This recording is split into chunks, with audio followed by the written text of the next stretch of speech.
আওয়ামী লীগ বাংলাদেশে আর কোনোদিন উঠে দাঁড়াতে পারলে আমি মনে করি যে আমাদের রাজনৈতিক পড়াশোনা যা করেছি সবই বৃথা যাবে।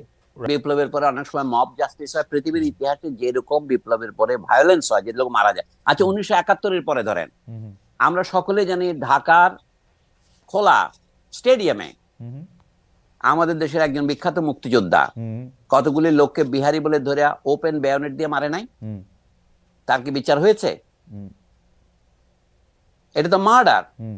মানে তার তো কোনো জুডিশিয়াল পাওয়ার ছিল না, তিনি তো কাউকে না। অর্থাৎ মার্ডার আর এক্সিকিউশনের মধ্যে পার্থক্য আছে, আপনি জানেন, আপনি ম্যাজিস্ট্রেট ছিলেন। আমি জুরিস্ট দাবি করি না, আমি আইনের একজন সাধারণ ছাত্র মাত্র।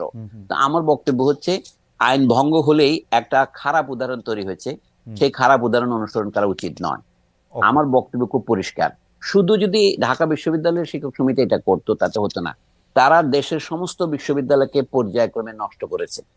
কিভাবে নষ্ট করেছে? তারা অযোগ্য লোকদের এটাকে বলা হয়তো, স্যার মাঝখানে একটু বলে, এটাকে বলা হয়তো উপাচার্য লীগ একটা প্রতিষ্ঠিত হয়েছিল স্যার, শিক্ষক। এমনকি আমি পরে শুধু টোকাই লীগও তারা তৈরি করেছে না। আমার কথা এইটা হচ্ছে স্বৈরাচার অথবা ফ্যাসিবাদ যে প্রক্রিয়া অর্পণ করে, এটাকে বলে ইংরেজিতে বলে লেট ফ্যাসিজম। মানে অর্থাৎ অনুন্নত দেশের ফ্যাসিজম অনুন্নত প্রকৃতির হয়, তার এফিসিয়েন্সিও কম হয়। বুঝতে পারছেন না? এটা বলার দরকার নেই। আমরা এটা তখন অনেক সময় বলতে, ফ্যাসিজম শব্দটা বলতে আমরা ভয় পেয়েছি। আমরা কিন্তু ধোয়া তুলসী নই কেউ। বুঝতে পারছেন না? আপনি যার অধীনে চাকরি করতেন, নাইমুল ইসলাম খান সাহেব, তো কই তাকে তো গ্রেপ্তার করেনি? তিনি তো জমি বেচা বিক্রি করতেছেন এর মধ্যে। এটা কি করে সম্ভব? আপনি বলছেন যে এই বর্তমান সরকার যে দুর্বল, সে তো আওয়ামী লীগের অপরাধীদের কাউকে গ্রেপ্তার করতে পারেনি। ওই জামাত নেতাদের সাথে বসে কিন্তু এই সাংবাদিক যে নেতাদের নামে অ্যাক্রেডিটেশন কার্ড বাতিল করছে, এগুলি তো মশকরা। মানে যাদের জেলে যাওয়া উচিত, যেমন সোহরাব হাসান প্রথম আলোতে কাজ করেন, তার সাথে মঞ্জুরুল হাসান বুলবুল ছিলেন, কথাবার্তা তো একজন অমৃত সেবী, মৃত সঞ্জীবনী খেয়ে আসছে এরকম মনে হয়, এত বিনয়ী। তো সেই বিনয়ী তো জামাত নেতাদের সাথে বসে খাওয়া দাওয়া করছে। মানে এদের নাম নিতেও আমার খুব অপছন্দ হয়, তবু বলছি আবুল কালাম আজাদ, এই জাতীয় লোকগুলো বসে বসে খাচ্ছে। অথবা প্রধানমন্ত্রীর তথ্য উপদেষ্টা ছিলেন বা ইকবাল সোবহান চৌধুরী, তো এদের কাউকে তো গ্রেপ্তার করে নাই। তো বর্তমান সরকার ঢালাও মামলা দিচ্ছে, এগুলো তো কোনো মামলা টিকবে না, আইনের দৃষ্টিতে টিকবে না।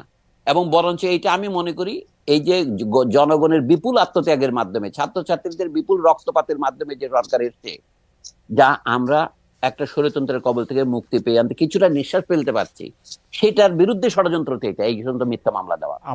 আমার মনে হয় যে প্রফেসর সলিমুল্লাহ খান যেটি বলছেন সেটি আমরা আসলে সবাই মনে রাখতে পারি, যে এই বিচার আসলে জনগণের সামনে ক্ষমা চাওয়া এবং এইরকম একটি বিচার হওয়া উচিত, সেটি আসলে ঢালাও মামলার ক্ষেত্রে না। আমরা মনে হয় যে এটি আসলে অনেকে মনে রাখবেন। এই যে মডেলটা বলি, খালেদ আমাকে বলে যে দক্ষিণ আফ্রিকা যেটা হয়েছিল, ট্রুথ এন্ড রেকনসিলিয়েশন, আমরা দেশের সব মানুষকে জেলে ঢুকাইয়া সব মানুষকে নির্বাসনে দিয়ে দেশ চালাতে পারবো না, সোজা কথায়।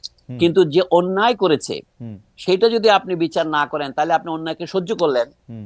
রবীন্দ্রনাথ ঠাকুর আমাদের সকলের শ্রদ্ধেয়, অন্যায় যে করে আর অন্যায় যে সহে, তব ঘৃণা যেন তারে তৃণ সমদহে।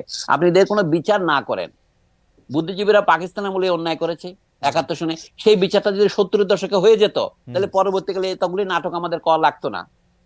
পরবর্তীকালে আমরা অনেক কোলাবোরেটরের বিচারের দাবি তুলেছিলেন 20 বছর পরে বেগম জাহানারা ইমাম, তার বিরুদ্ধে রাষ্ট্রদ্রোহের মামলা দেওয়া হয়েছিল, দেখেন। কিন্তু তার দাবিটা তখনই গ্রাহ্য হলে দেশে পরবর্তীকালে অনেকগুলি নাটক হতো না, হেফাজতের নাটক, শাহবাগের নাটক। এখন যে শাহবাগী টাবাগে বলতেছে, এগুলি মূল কথা হচ্ছে একটা ঘা যখন পুরনো হয়ে যায় তখন তা পচতে থাকে, এটা পচা শামুকে কাটা পায়ের মতো। আমি বলছি এখনো যদি এই দফায় যদি এরা নিজেরা নিজেদেরকে ক্লিন করে আসে, চীনে যেমন ছিল, কনফেশন করলেই তো হয় যে আমি এটা ভুলটা করেছিলাম ভাই, আমি করব না। আমি শুনেছি আওয়ামী লীগের কোন এক নেতা, মানে প্রথম শ্রেণীর নেতাদের একজন বলে কি আওয়ামী লীগ এখন জনগণের কাছে মাপ চাইতে প্রস্তুত, কিন্তু মাপ তো তাদের নেত্রী চাইতেছে না। মানে চাইলেও আমাদের খুনের অপরাধের কোনো মার্জনা হয় না। যারা খুনের সাথে হত্যার সাথে জড়িত তাদের বিচার ফৌজদারি কাটে হবে। কিন্তু রাজনৈতিক ভাবে আমি মনে করি আওয়ামী লীগ তার বৈধতা, নৈতিক বৈধতা হারিয়েছে। আওয়ামী লীগ বাংলাদেশে আর কোনোদিন উঠে দাঁড়াতে পারলে আমি মনে করি যে আমাদের রাজনৈতিক পড়াশোনা যা করেছি সবই বৃথা যাবে। মুসলিম লীগ যেমন বিলুপ্ত হয়ে গেছে, আওয়ামী লীগও বিলুপ্তির পথে, এটা আমি দৃঢ়ভাবে বিশ্বাস করি। আওয়ামী লীগ তো ভিন্ন নামে আসবে, কিন্তু পুরনো আওয়ামী লীগ নিজে নিজেকে বিলুপ্ত করে নাই, বাকশাল করে তাকে আবার ফিরিয়ে দেওয়া হয়েছিল। তো সেইটা সে নিজেকে আবার দ্বিতীয় আত্মহত্যা করলো।